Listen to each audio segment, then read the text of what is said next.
I let my kids have screen time because I realize that their online lives can be very enriching and inspiring.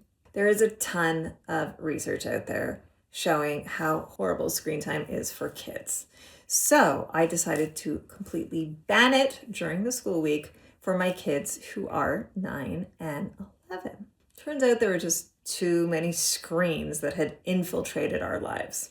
For example, my son now had a school computer he did homework on. When I thought about it deeply, I knew that there was some super positive things my kids were learning online.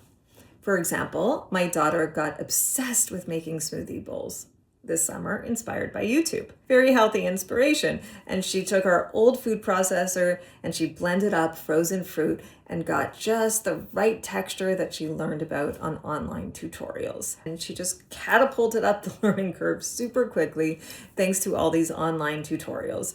And it was absolutely adorable and it was delicious. Meanwhile, my son was really inspired by this incredible YouTuber called President Che. He's 26 years old and he redoes the interior of like yellow school buses and makes them into these very stylish, small living spaces. So my son decided that he needed to refurbish an entire camper van with recycled items.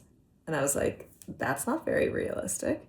We don't have a camper van. We're not going to buy a camper van. And he didn't miss a beat. Instead, he went out with my husband and they bought some wood and they made this really cool side table fixed with these lights on the edge. And he was so proud, and so was I.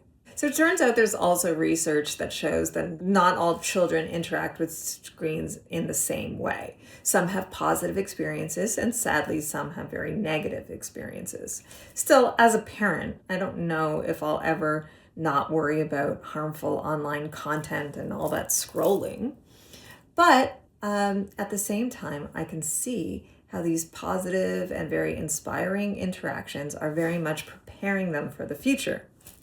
Because in the future, there will probably be lots of dazzling lights, and there will probably be more electronics and screens than there are now. I have come to see that the best way to battle the lure of electronics and all these screens is to trust that real life is truly where my kids want to be.